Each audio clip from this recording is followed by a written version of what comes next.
See, right here after the holidays, I know time is money, and it's not always easy to carve out 45 minutes to an hour to learn about new products. So I will hopefully make today very worth your while. Obviously, not only with the free gear up for grabs, but also some knowledge of a new product line. Perhaps maybe you've had a chance to use VSSL in some of your projects before, perhaps not. Hopefully this is enough to kind of push you over the edge and start working with LinITX group and us and implementing VSSL and True Audio in some of your products. And then we're really excited to be able to share with you, hopefully, you've heard about this a little bit and are expecting this from us, but we have our new soundbar sub and freestanding speaker that we'll be announcing on today's call and give you a little bit of a sneak peek as we approach the middle of this year when this begins to finally ship. So to kick things off, kind of set the mood, our marketing team has put together a really fun little hype video. So I'm going to stop sharing this screen for just a second, and then I'm going to jump over to this video, give you guys a quick peek about some of the products across all of our brands. This is actually what we would have shown at ISE, as well as CEDIA, if you're a CEDIA attendee regularly. So we'll watch this for just a second, and then we'll jump over to the presentation. So enjoy.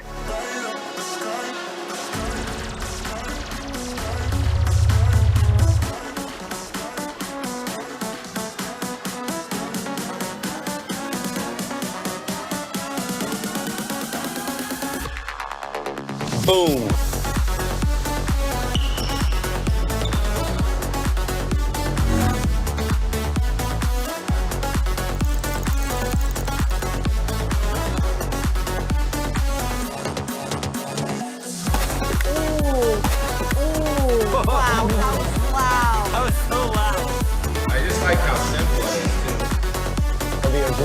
Over that, you won't see it, but you're going to hear it. We're going to show you on the screen, and you're going to hear it coming out on the scene.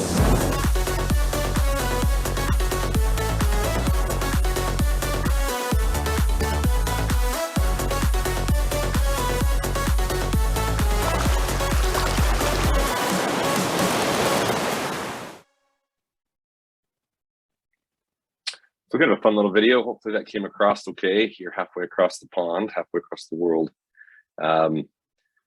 Jake, this is something we can obviously share with you guys, and if you guys want to use it on social media, you're welcome to. But anyways, we're going to jump into the VSSL products today. We're going to start by talking about the X series that just started shipping this last year, and then from there we are going to let's just do this.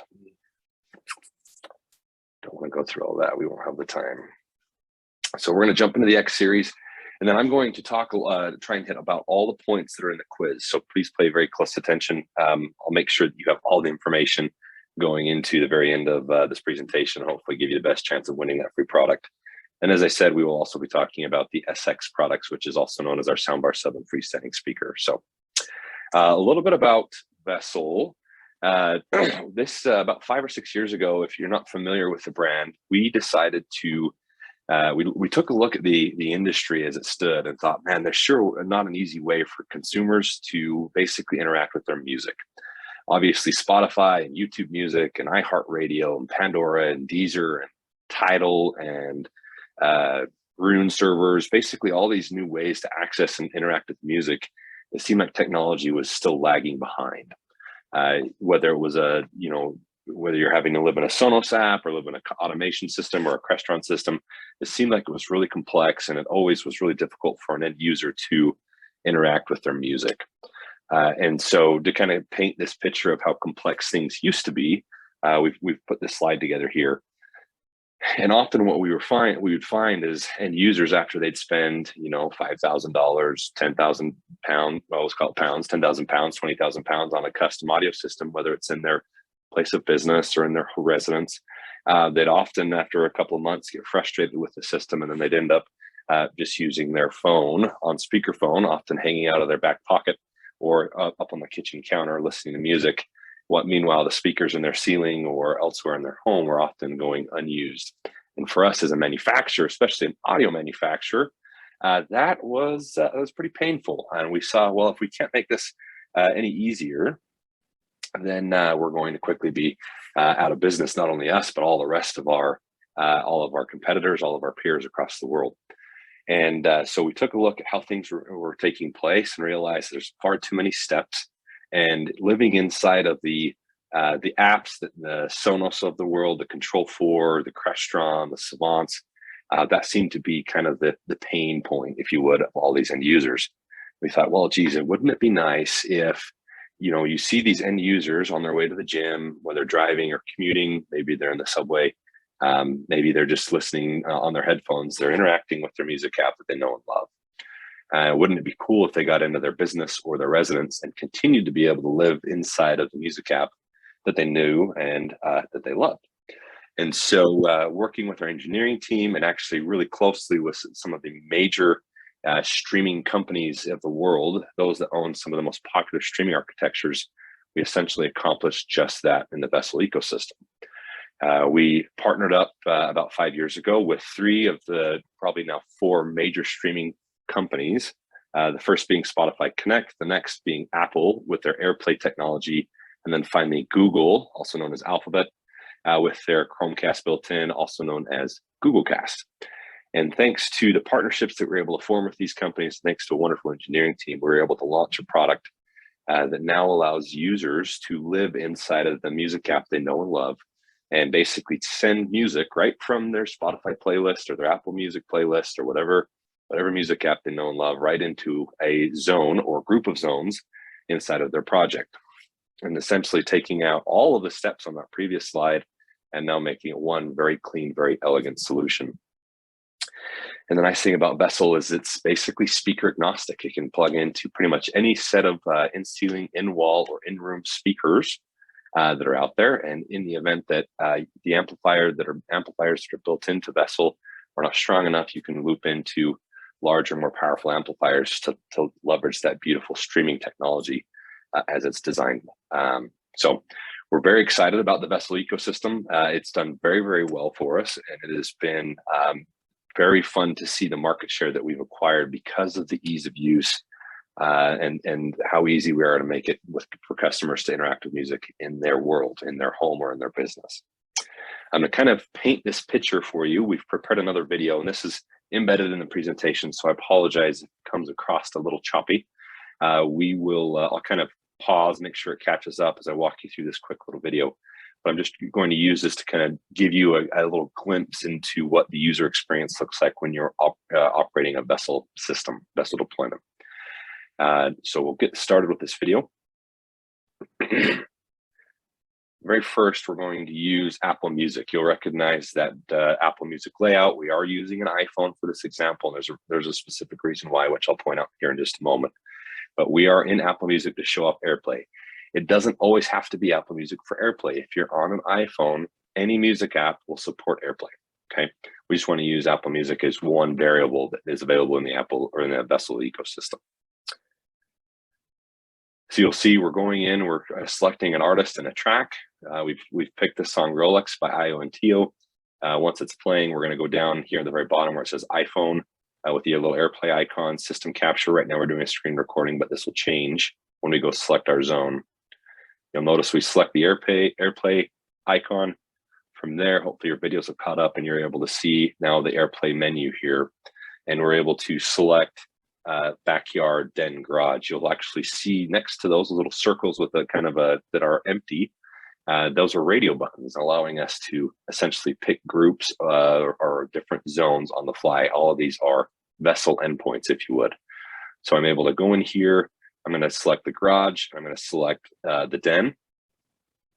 From there, you'll notice that the AirPlay menu will close here in just a second, and music will then begin to stream right from my phone via Vessel to the speakers that I've installed in my garage as well as my den.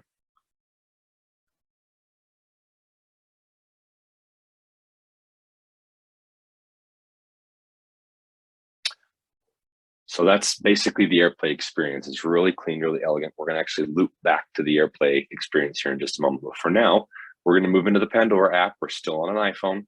And this is why I wanted to show you this on an iPhone. is, believe it or not, and most of you probably are familiar with that, but just in case you're not, iPhone actually supports not only AirPlay, but also Google Cast. You'll notice in the Pandora app, in the lower right-hand corner of the phone, about maybe a fourth of the way up, fifth of the way up, you'll notice there's the AirPlay icon, and then there's also the Google Cast icon. So for this example, we're actually going to use the Google Cast icon in Pandora on an iPhone. Very similar user experience. They're going to click into that icon.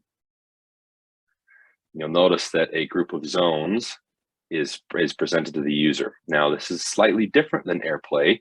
Right within the music app, Google does not allow the end user to group zones on the fly. You have to go in and create groups beforehand in the Google Home app.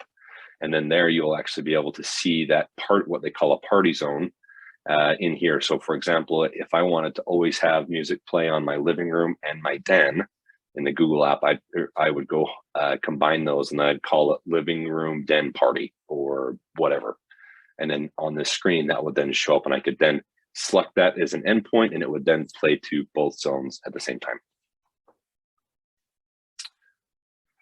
So you'll notice that Google Cast icon then highlights, and we're streaming music right to that zone. Finally, we're going to show you Spotify Connect. Very similar user experience. The unique thing about Spotify Connect is it actually supports AirPlay, also Spotify Connect, as well as Google Cast or Chromecast built in. And you access that via the devices available icon there right below the pause button. You'll see us go and select that here momentarily. So go down, you can see all of these zones. We've set it up in Spotify to only show Spotify Connect zones first. Then as you get a little bit further down, you can see that Google Cast zones start showing up here where it says upstairs. That is actually dependent on how the user has their settings set up in their Spotify account, or what shows up and what doesn't, whether it's Google Cast, Spotify Connect endpoints, or AirPlay endpoints. So completely at the user's discretion. And they don't have to set anything up. As soon as they launch the Spotify app, they can go in and everything will be presented to them all at once.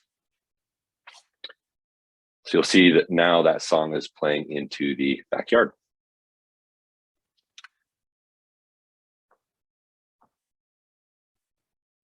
And that is it. That is truly as easy as it is to drive the VSSL solution inside of your business or inside of your residence, which is really exciting for end users.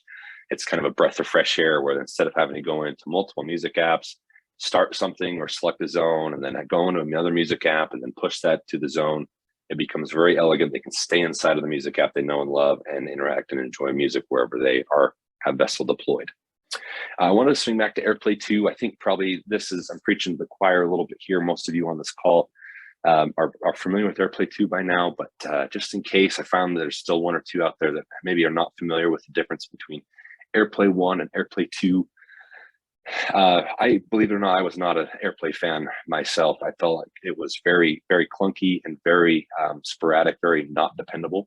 And so for a solution that I was using as an integrator to go out and make money on, I wasn't very happy with it. I'd always steer customers to Spotify Connect or to Google Cast until Apple released AirPlay 2, and I have now completely changed my tune. Completely changed my perspective on AirPlay 2. It's actually now my preferred casting method. The old school version of AirPlay, you would start a music stream, and then a text message or a phone call would interrupt the stream. Sometimes it would drop. Sometimes there were some volume issues, and so the overall experience was quite poor. With AirPlay 2, that has all changed. Now, phone calls and text messages do not interrupt the audio stream. It's quite a bit more reliable, and you can now with AirPlay 2 do essentially what we call grouping on the fly. So you'll see again on the screen, you'll notice the family room and the office. So those are Apple TVs. Those are AirPlay 2 endpoints, just like all of the VSSL ecosystem, the A1, the A3, and the A6, as well as the soundbar sub freestanding speaker that are coming out will also show up in here with those little radio buttons that allow you to then go in and select one or multiple zones that you can then push your music to, which is very elegant, very nice. Working very closely with Spotify, or excuse me, Google and Apple right out of the gate, and now Alexa, we're able to not only integrate really well with their casting ecosystem, but we're also we work really, really well with their voice assistants, okay? And we're also able to leverage all of some of the wonderful things that happen inside of their own ecosystems. And what I mean by that is we'll use Google to start out with, okay? Because we're a Google certified partner, you can set us up and set VSSL up inside of the Google Home app. You don't need to use the VSSL app. You can go right into Google Home and set up your zone or group of zones, name them, and assign them to the various rooms inside of your project. And then from there, you're actually able to use the Google Voice Assistant, which you'll see in the upper right-hand corner. That's one of their little Google Minis that you can then talk to Google. You can say something as simple as, okay, Google, play music. And in the setup process, you can set VSSL as the default speaker for that Google Mini, meaning when you say, okay, Google, play music, rather than play music out of itself, it will then play music over your in-ceiling speakers, your in-wall speakers, or perhaps you have some nicer true audio in-room speakers, bookshelves, or what have you. You can also use what are called Google routines. So you can go in and say, okay, yeah, as you're in the Google Home app, you can say every morning at 9 a.m. I have this playlist that I want to start at this volume. Perhaps it's a retail store, and they've got a certain type of music they want like to play every day at 9 a.m. They want to turn it off at 5 p.m. Or whatever else the routine entails. And then finally, you can do, as I mentioned, you can actually create Google groups inside of the Google Home ecosystem. So if you have multiple zones that you like to play all the time, you can go in and set those up, no problem. The interaction with the Google Voice is actually quite elegant. There's a lot of competitors of ours out there that still require you to remember a certain string of commands to then drive music inside of their home or business. Because of how closely we work with Google, it's a very easy to use, very natural way to speak to Google. You can say something as easy as, again, as, okay, Google, play music, or you can say, okay, Google, play music in the kitchen. Okay, Google, play music in the office. Okay, Google, play Hotel California by the Eagles. You never have to say, okay, Google, tell VSSL to play Spotify and Hotel California by the Eagles, or any variation there. It's not that complicated. It's very, very easy. So next, I'll talk about Apple. Obviously, out of the box, we work very good with their Siri solution, their HomePods, the HomePod and the HomePod Mini. Again, because we work very closely with them, the same sort of voice, speech, and recognition is very elegant, very easy to use. Again, you do not have to use the VSSL app to set up with AirPlay or Apple. You can actually, if you're an AirPlay only household or project or business, you can actually grab your iPhone, go into settings, and then you can actually, in the Wi-Fi menu, you'll see a list of all the new AirPlay zones that come online. When you're first setting up VSSL, you can go in and name all those zones, and that's all you need to do if you're an AirPlay only customer. From there, because of that tight integration, again, the HomePod works really elegant. You're also able to use HomeKit automations. So you're able to go into the actual home icon inside of your iPhone or iPad, and you're able to assign those audio endpoints into groups.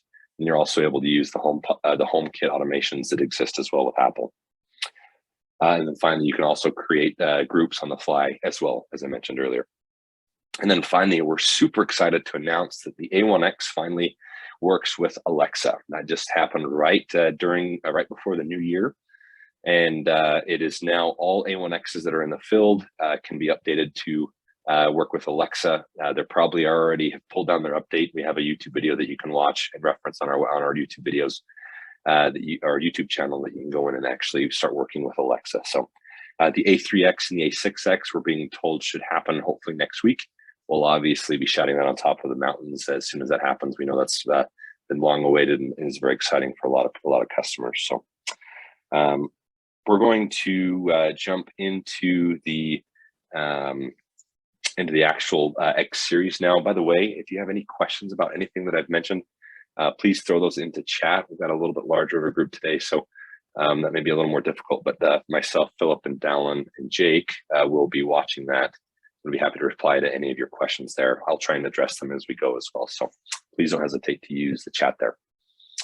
But a couple things. So this is where some additional quiz questions will pop up. So hopefully everything I've said you were paying attention to, took good notes. We're going to talk about the actual physical equipment now that you can get access to through LinITX. Jake and his team and be able to use these in your project. So first of all, we're going to show you the A1X. I like to refer to this as our Swiss Army knife because it can do all kinds of things. I actually recommend a lot of our customers just having 1 or 2 or 3 of these on their trucks because it presents some great opportunities to have upsell and quick fixes for customers that perhaps want to quickly add a zone of audio, or perhaps you already have audio on a project and you're going out and trying to fix something, and perhaps somebody's already accidentally cut speaker wire, or you can't get speakers originally where you thought you were going to be able to run speakers. And so the A1X with its capabilities, you can install pretty much anywhere inside of a business or a residence as long as it has Wi-Fi access.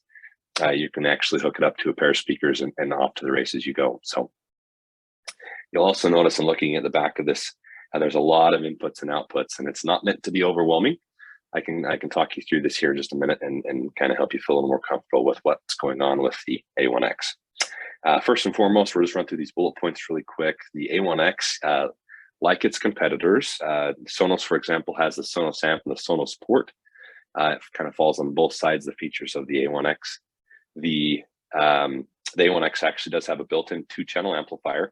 It's rated at 50 watts per channel at 4 ohms. Okay, it along with all of the other X series are 4 ohm stables, meaning you can put an 8 ohm load, which is typically any true audio speaker. If you combine 2 true audio speakers that are 8 ohm, that drops the impedance to 4 ohm. And the VSSL series is very capable of handling those 4 ohm loads. Basically, that's the amount of resistance that's being put on each channel of the amplifier. So just remember, maximum number of 2 speakers. Next, obviously, everything I just talked to you about as far as, actually, I'm going to pause just a second. Had a really good question regarding VSSL and accessing locally held music collections like MP3s on a NAS drive.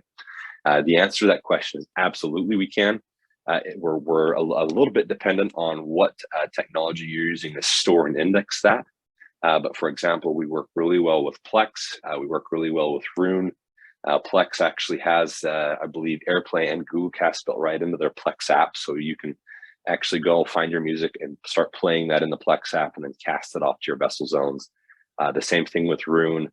And the nice thing is if your NAS drive has a player that's on an iPhone, you can typically swipe down and cast right to the audio playing from your phone to VSSL, even if the app doesn't support it. So yeah, we work really well with NAS drives. So thank you for bringing that up, Dave.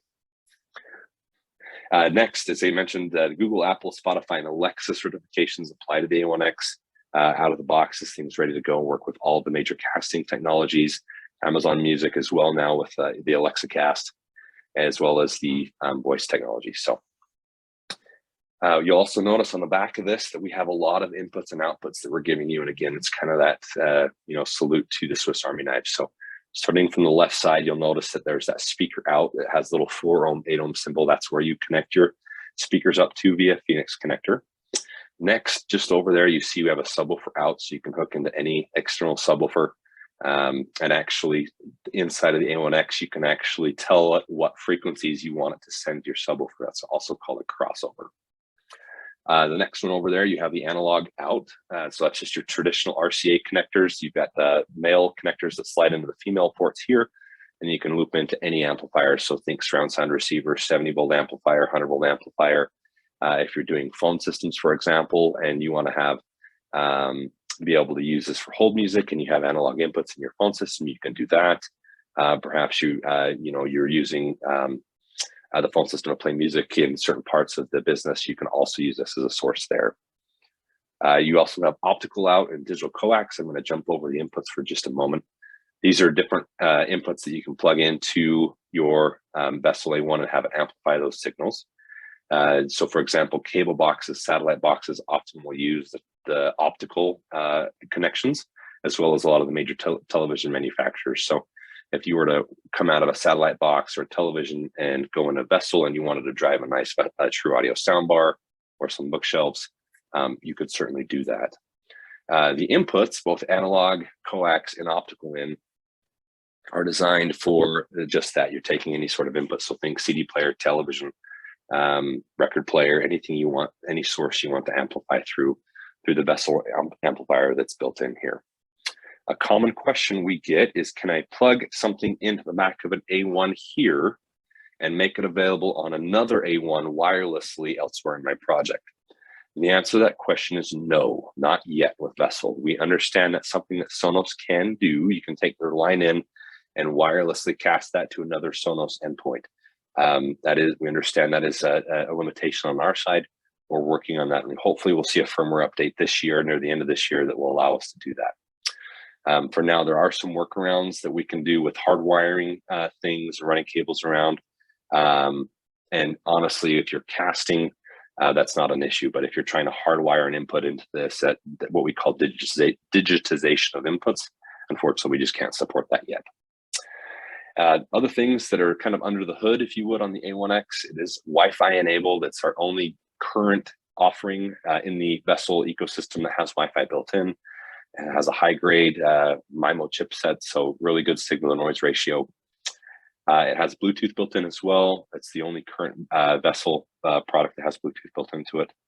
You can also hardwire this into your network. You've got little RJ45 10100 jacks here, both loop in and out. You can remove the feet here. You can actually wall mount this. That runs really cool. And you can also kick on what we call dark mode, which all the lights there will then dim and go completely dark in the event that you have this behind the TV and you don't want to see the faint glow from the VSSL right behind your television. So an absolutely wonderful product. You can actually mix and match this with all the rest of the products that I'm about ready to show you. You can have one of these in a project. You can have multiple of these in a project. Really, we haven't found a limit to how many VSSL products you can put inside of a project. So as long as you have a well-built network, with plenty of bandwidth, you can put as many VSSLs in there as your heart desires. A couple things actually on the network. We don't really have a slide dedicated to this, so I just wanted to touch on this. VSSL does have some network requirements that we suggest you take a look at. We always recommend that you get familiar with our VSSL.com /support, basically our knowledge base. So you can go in there and look at some basic best practices for how to configure your network. Nothing super crazy. We recommend things like UPnP and Bonjour multicast are enabled. There's some specific requirements in there for like Ubiquiti, for example, and Eero. I think we've got some stuff in there for Cisco, the Google, wireless mesh, and so on. So we always recommend that anytime you're about ready to install a VSSL unit, that you take a look at the network before you install VSSL, just to quickly understand what's going on, what manufacturers are being used, make sure the settings are there. Not doing that could potentially lead to some headaches, not even right away, but potentially down the road. So our requirement suggestion is you always adjust the network. Another good question by Dave: is there any latency between zones if you have different units in different rooms and you move from room to room? Do you get any weird phasing or echo? That's a really, really good question. In our Legacy series, there was a small timing issue between the A1 Home and the A3 and the A6, but we've worked really hard to get everything timed so everything should be playing concurrently. So essentially what that means, if you have multiple A1s in the project, as long as they're on the same network and you're casting to them, they should be playing at the exact same time. So you shouldn't get any weird phasing or echoing. So Dave, thank you again for a well thought out question. Let's see. Yeah, so again, network, make sure you adjust your network and make sure that is set up appropriately. We do recommend, obviously, and require a high-speed internet connection to get VSSL online set up and to be streaming your music. So let's see. We'll go to the next one. The next one's the A3X. Here, we're just checking my time. Okay, we're getting a little close, so we'll speed things up just a little bit here. The A3X and the A6X are going to be very similar to the A1X in that they still leverage the VSSL streaming technology. The major difference is the A3X actually will do it 3 zones in one single chassis. So the A1 is considered one zone. By the way, that A1 will fit on a 1U rack shelf, and you can fit 2 side by side as well if you want. But the A3X, which is nice, is actually on that same 1U form factor. You can actually fit 3 zones. You can see the 3 Phoenix connectors there on the back. And these are 4 ohm stable. This is rated at 50 watts per channel at 4 ohms. The A3X does not have Wi-Fi built in. It is only an Ethernet hardwire capable device. So keep that in mind. We also have both on the A1X, A3, and A6X little IR infrared receiver eyes, so you can actually teach the units the infrared commands from your television remote control in the event that you're wanting to use, Vessel to play audio from your television and you're playing some external speakers. You can teach it your IR commands, and that's assignable. So that IR control can be zone 1, zone 2, zone 3 on the A3, or zones 1 through 6 on the A6. Next, you have analog inputs there. So you got preamp inputs as well as preamp outputs. What's really nice about those preamp outputs is you can loop each zone into a higher power amplifier, if you would, or if you're wanting to add capacity. For example, if you need more than just a pair or two of speakers in a single zone, and you need a larger amplifier that's just designed to amplify a signal, the preamp analog audio out is a great solution. Coming later this year, we will be releasing a firmware update that allow you to actually set a crossover on each one of those outputs as well, so you can loop into a subwoofer should you choose. Finally, as you move through that back panel, you'll see there's an optical input there that is also assignable. Think satellite box, TV, or whatever have you. You can connect into that and assign it to any of the speaker outputs. The A3 is rack mountable. You can actually move the feet there on the bottom and mount it right into a rack if you want. The A3 can also be wall mounted, so there's little keyholes on the bottom, so you can actually put it right up against the wall should you choose.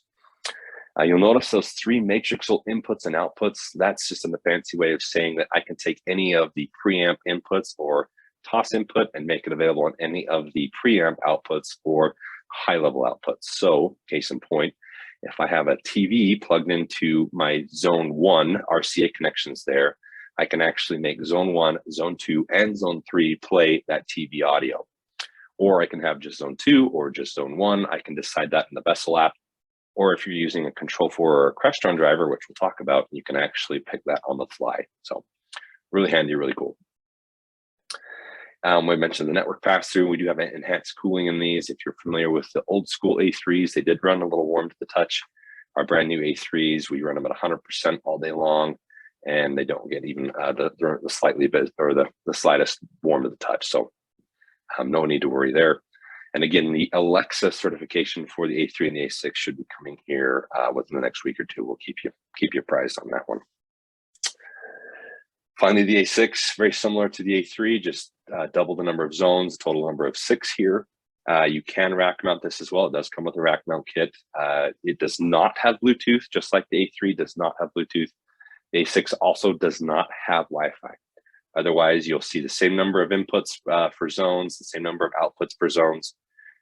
Also IR, assignable IR commands, so you can basically take that and assign it to any one of those zones. It also does not have the Alexa certification yet. Will in just the next couple of weeks. And its 4 ohm power rating is 50 watts as well. So both the 8 ohm and 4 ohm power rating are the same. Again, stable down to 4 ohms.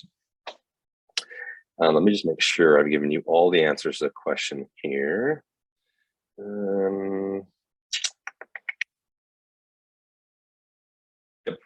Yeah, the last one is going to be this one. This is going to be on the quiz, so a little heads up.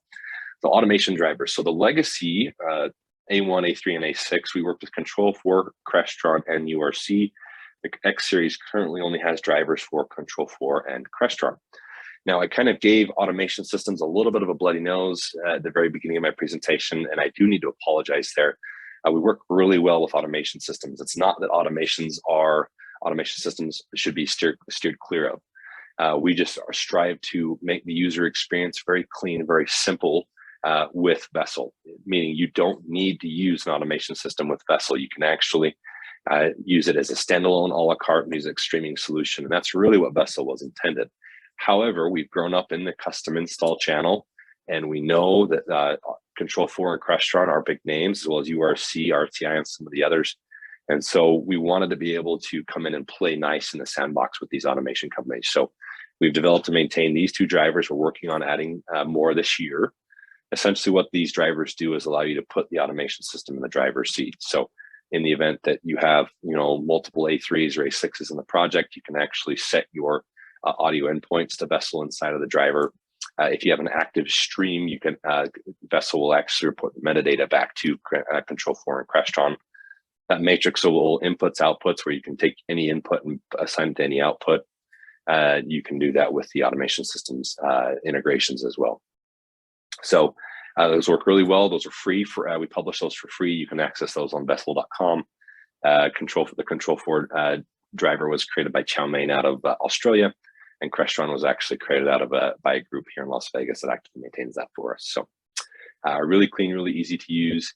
And one thing I'll mention again is, you know, the nice thing about Vessel is even with an automation system, you can actually have Vessel in your project, and rather than having, if you have guests and you like to entertain, your customers like to entertain, rather than have them show up and have to give them the keys to the kingdom, if you would, where they are essentially can access all aspects of the automation system, you can say, hey, just jump on my Wi-Fi, and now you can have access to just the music in your room or certain parts of the home without having to give them full access to the automation system. So some really cool selling points with Vessel.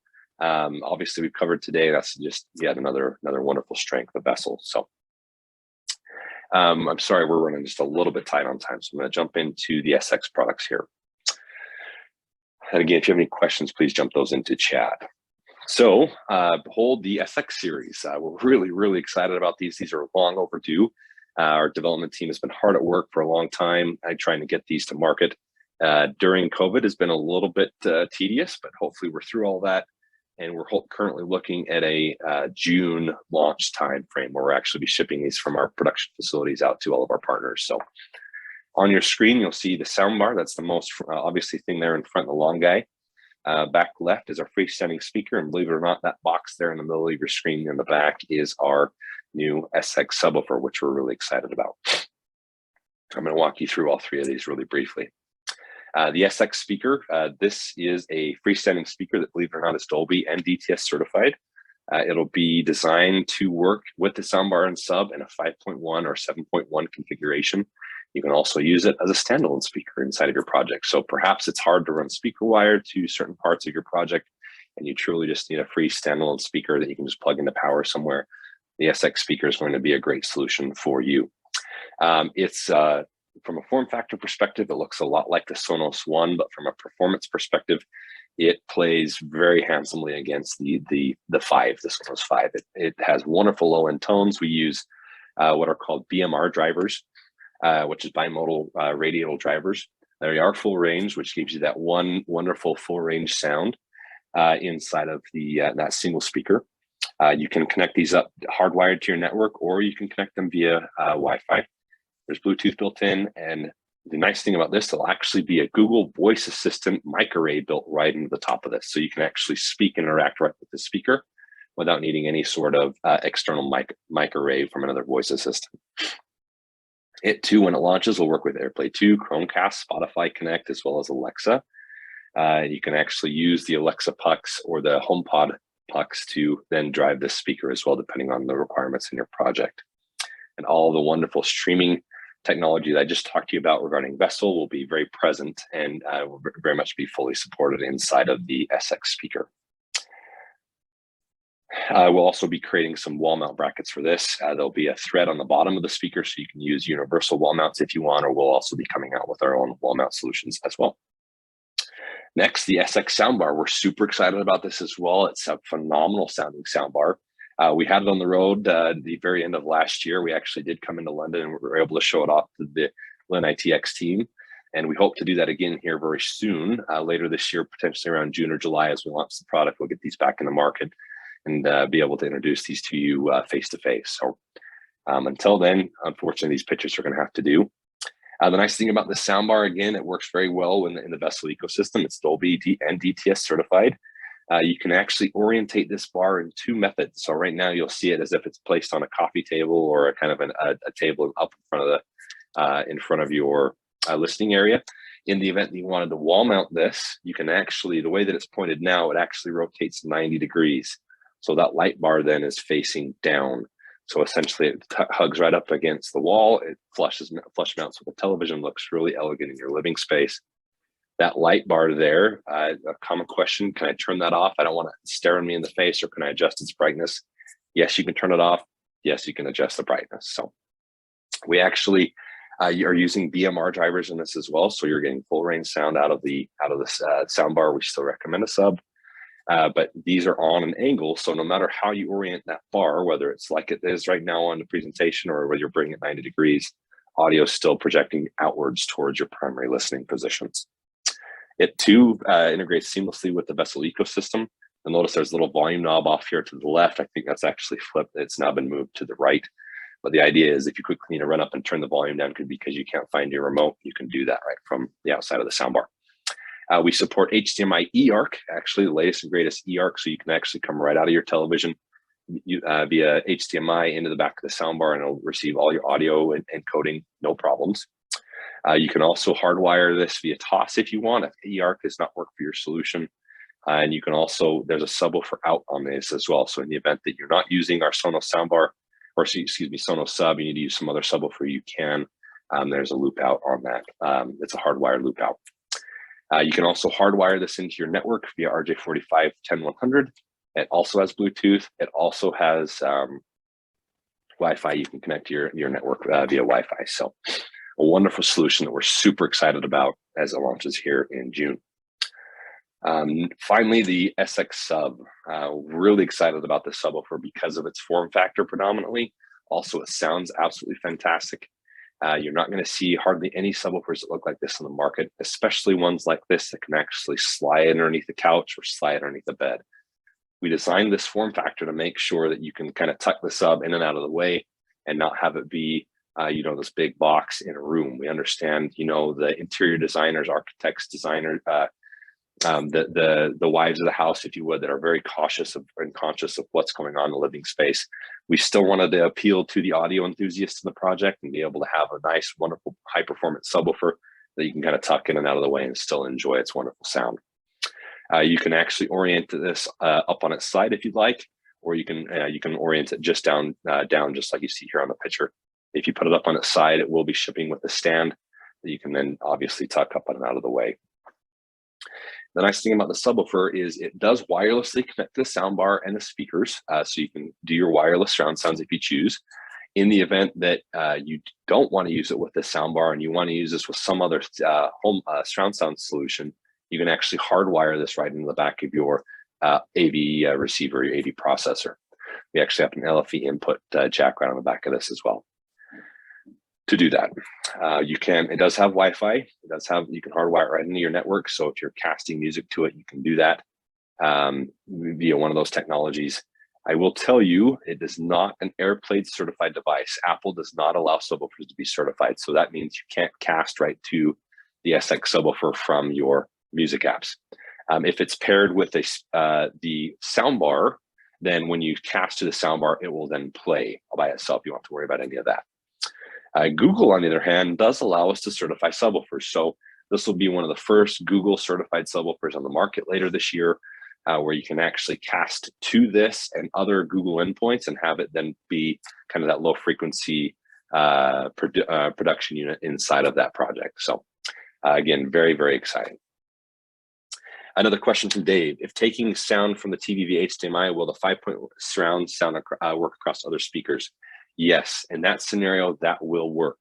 What we're doing there is the HDMI eARC is coming into the soundbar, and there's a wireless transmit unit in the soundbar that then reaches out and syncs with the speakers and the subwoofer. So there you're getting your full surround sound. You can actually do 7.1, and believe it or not, our engineering team has made it so you can actually take 7 subwoofers and hook them up to an SX soundbar. I know there's a lot of bass junkies out there, so hopefully that's enough.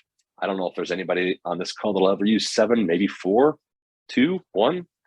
Anyways, you can definitely put a lot of subwoofers behind the soundbar, and they'll all wirelessly communicate, whether you're coming in eARC, whether you're coming in TOS, however you're connecting to the soundbar, and it'll wirelessly transmit those signals out to your sub and your speaker. A common question we get there too is well, does that use my network, my LAN in any way, shape, or form? The answer to that is no. We wanted to control the experience there and not provide any sort of additional network ingestion from a surround sound perspective. So that wireless link between the subwoofer, soundbar, and speakers is proprietary. It's all self-contained. So you have to worry about that bogging down your network in any way, shape, or form. So that is the SX product in a nutshell. So we're very excited about that. Obviously, you'll be able to get that through LinITX here, hopefully in June, around the June timeframe. As things get closer, obviously, we'll be working on things like pre-orders and getting tools ready for you to be able to go out and sell these to your customers. One thing I'll mention is the VSSL app will be receiving a pretty significant upgrade when that time comes, obviously, to be able to configure soundbar sub-freestanding speakers. There'll also be a calibration tool built in there, so you can use your phone to listen to the installation environment wherever you're installing the soundbar sub-freestanding speaker, and it'll self-calibrate based on what it hears through your phone. Also, one other thing I want to mention is even with the SX aside, with the current X series, if you've used the VSSL A series previously, you had to use the VSSL app to set up your ecosystem. We have since done away with that. You can actually, if I didn't make it clear earlier, I want to make it clear now that you do not have to use the VSSL app to set up any sort of VSSL solution in your home currently. The soundbar sub-freestanding speaker, that will change, but for now, just keep that in mind. You can actually go right into Google, you can go right into Amazon, or you can go right into your settings on your iPhone and set those up by themselves. So that is all the questions on the chat. That's basically all of what I had for you today. I did finish a little bit longer than expected, so I apologize for that. But Philip, I will go ahead and hand things back to you. Awesome. Thank you, Chase.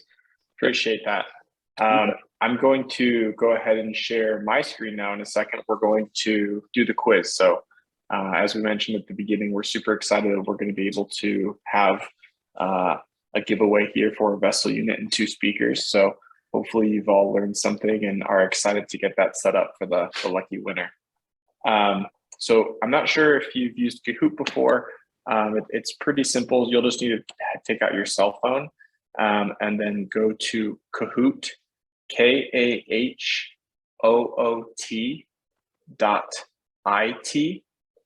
And so just go to Kahoot, and then it'll prompt you for a code, and I will provide that code in just 1 second and throw this up on the screen share.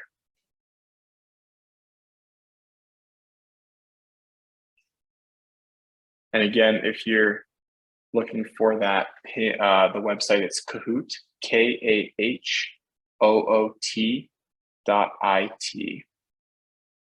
And I'll type that in the chat as well.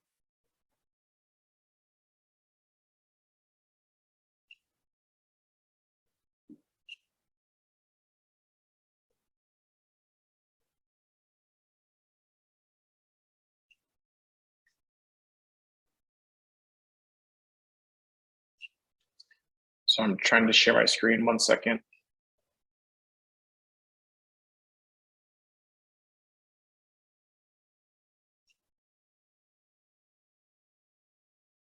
Very strange.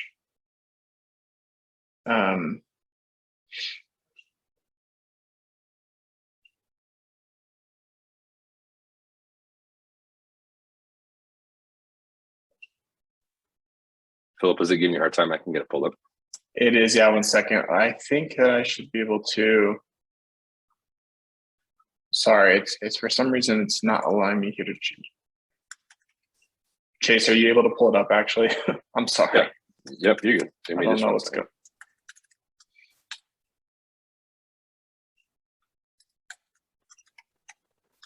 Has everybody been able to go at least to Kahoot.it, or is anybody having issues with that?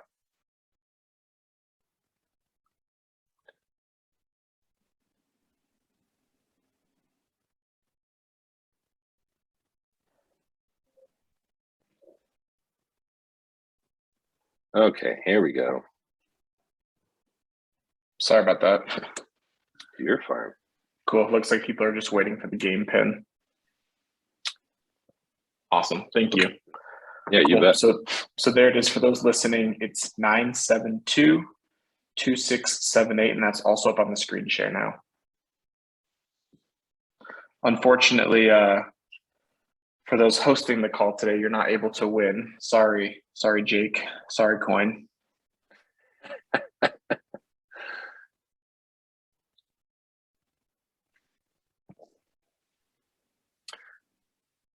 So one thing I'll mention too is as you guys join in here, so the way Kahoot works is it looks at obviously accuracy of your question, and then time to respond. So you actually get penalized if you take too long to answer your question, as well as you obviously get penalized for an incorrect answer, unfortunately. So.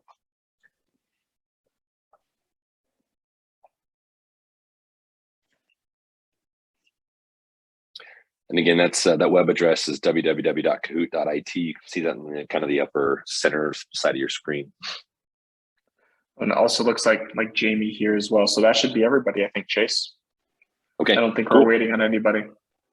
All right, here we go. So again, everything should have come from the quiz today. Hopefully, Jake, here's a frowny face. That's funny. But yeah, pay close attention. We tried to keep these pretty straightforward, maybe a little twist here and there, but good luck to everybody. So you'll answer these on your phone.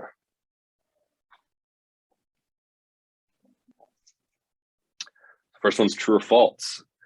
All three vessel amplifiers require an Ethernet connection to the network.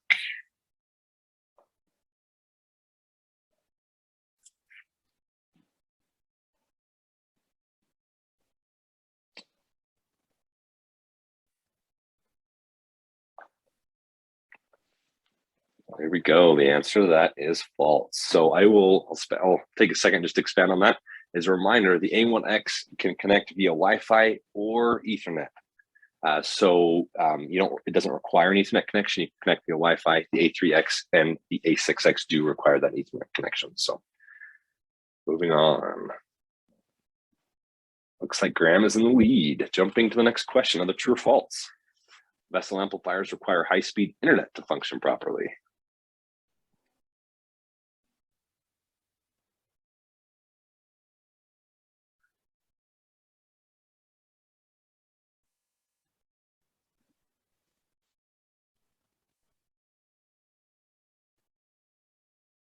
There we go. Another good question. So the answer to that is true. So we do require access to the internet for Vessel to work. We obviously recommend that be high speed, dial-up. I don't even want to know what happened with Vessel and dial-up. So answer to that is true. Moving to the next one. Oh, actually, let's see. Graham's still in the lead. Chris and Dave jumping up in the leaderboard. Next question. Vessel amplifiers can be installed right out of the box without having to inspect or make changes to a customer's network.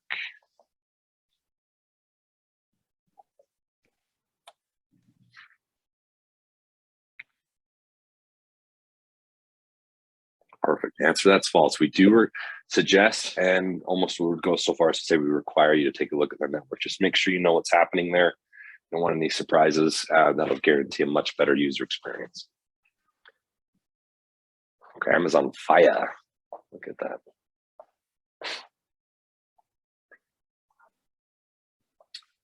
Next question, how many zones can you add to the network?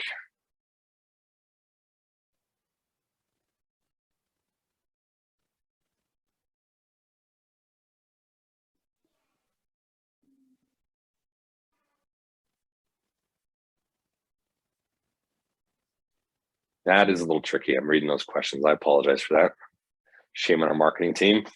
That is the correct answer. As many as the internet bandwidth will allow.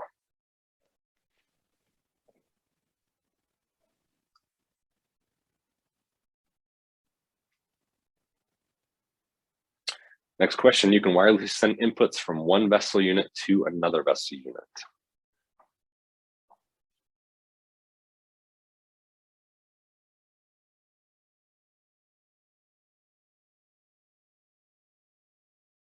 There we go. That is also false. That's what I mentioned earlier. That is unfortunately a limitation with Vessel at the moment. We're working to resolve that later this year.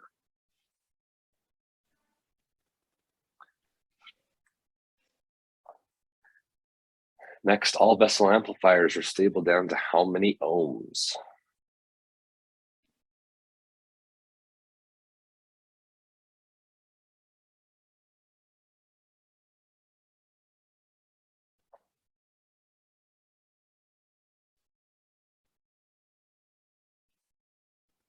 Great. 4 ohms is the right answer. So unfortunately, if you're not familiar with the way that impedance works with speakers, it is a little backwards. It starts with 8 and then goes down to 4 and then goes down to 2. So if you take 2 8-ohm speakers or take an 8-ohm speaker and then you add a second one to a single channel, it drops to 4. If you add a third, it drops to 2, a little backwards, but VSSL does support down to 4 ohms. Graham's still holding that leader spot. Go to the next question. Which Google features can be used with VSSL amplifiers?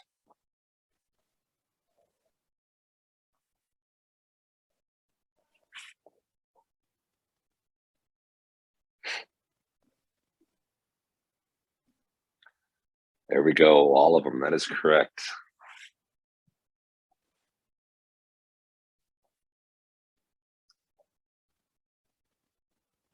Next question. Which Apple features can be used with the VSSL amplifiers?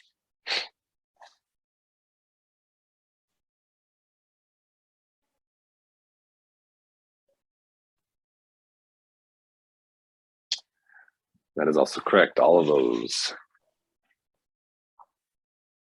And is anybody going to dethrone Graham? Who's got it? True or false? The VSSL mobile app is required to set up your device and stream music.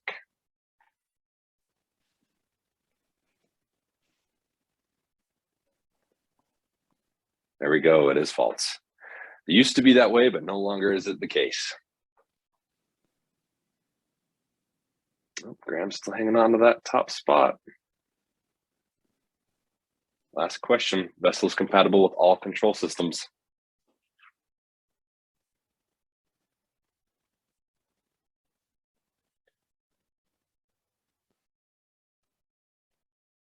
The answer to that is also false. Unfortunately, we do not support all control systems. We only currently support Control 4 and Crestron.